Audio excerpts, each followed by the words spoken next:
Okay, I have something cool to show you today, and to be able to do this without a spectator, I'll probably have to show you more than you normally would to a spectator, but this will actually help you as the performer see what's going on, so it's not a bad thing. Okay, so as you can see here, I have a good selection of cards of different values, suits, and colors, so I'll go ahead and gather these. Now what I'm going to do is I'm going to deal them out into 3 piles. Since the two of us saw the cards. And I need you to choose any one of these 3 piles. It truly is a free choice. So let's say you choose the middle one. That would be fine. So what I would do here is I would just fan out these cards for you to choose one. Kind of go like this, I guess, normally, right? But maybe easier to hold like this. And so you just have to think of one of these cards, any one. Choose any card that you like. Okay, so for the sake of the tutorial, let's say they choose the King of Spades. Okay, so what I'm going to do is I'm going to go ahead and just set that face up. Okay, so that's our reminder that that's the card they've chosen. Okay, so what we need to do then as the performer is you gather up the non-chosen piles and you just set it on top of the pile that contains their card. Okay, so you don't make a big deal about it. You just do it without, questioning or giving them options there. Now we're going to turn around and mix the cards, which should allay any suspicions they might have. So I'm going to perform the mange over, under. So you go over, under, over, under, over, under, over, under, over, under, over, under.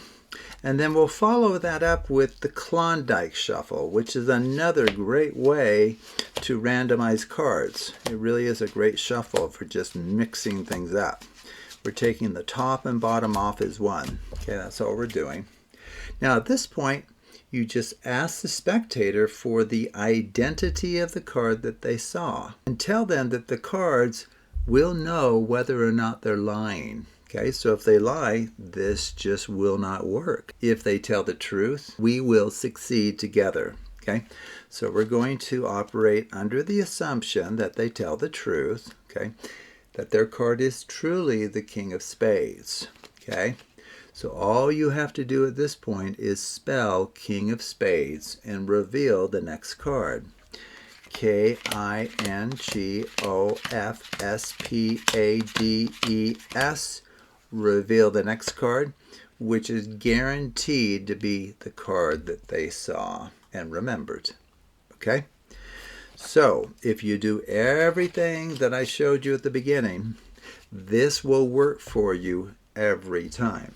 Okay? So let me just, I won't recreate the original packet. I suppose I could. Okay, so for the tutorial, I need to point out to you is the top 3 cards are cards that have 14 letters in their names. Those 3. The next 3 have 13 letters in their names. The next 3 have 12 letters in their names. The next 3 have 11, right there. And then the final 3 have 10 letters in their names. Now the ordering within each set of 3 doesn't matter. So if I haven't perfectly recreated what I started with, as long as the top 3 have 14 letters, next 3 have 13, next 3 12, next 3 11, final 3 10, we're all set. Okay? So what we did was, if you remember, I dealt them out.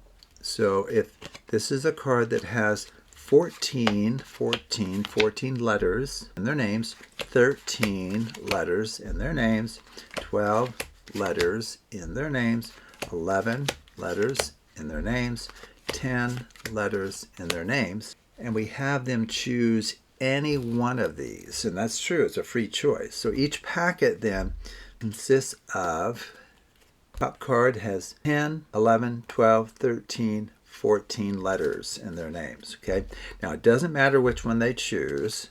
So let's say they remember here the Jack of Hearts. Okay, so this is the one they remember. Just set it down. And then you pick up, while they're kind of making note and remembering that, you pick up these and then just place them on top. Okay. Now, it's good to mix it from this point because, their card is somewhere in the bottom 5. So what we did was we performed a pair of inverse shuffles. The Mange over-under followed by the Klondike leaves a packet of 15 cards alone. It resets it. So I did an over, under, over, under, over, under, over, under, over, under, over, under, over, under. And then you can just explain, well, another great shuffle is the Klondike shuffle. It does a great job mixing the cards, which is true. It's just when it's paired with the Mange over-under, it's the identity permutation. Okay? And then you're all set. Okay? So what will happen is their card will be exactly in the right position for when you spell that card name, it will be the next card to be revealed. Okay? So we know that their card is the Jack of Hearts. So you just spell out Jack of Hearts, JACKOFHEARTS. And the next card is the very card that they noted at the beginning, even though you had no idea what card they had in mind when they made note of one of the 5 cards in the pile of 5 that they chose, actually. So anyway, that's the secret for it. So a very nice effect. If you're concerned about the spectator lying about the card, just explain that if they don't give the actual card name that they saw, this just won't work because the cards know what card they saw. Okay, so there is a little bit of an assumption of trust there. The spectator is going to be somewhat cooperative and actually tell the truth about the identity of their card.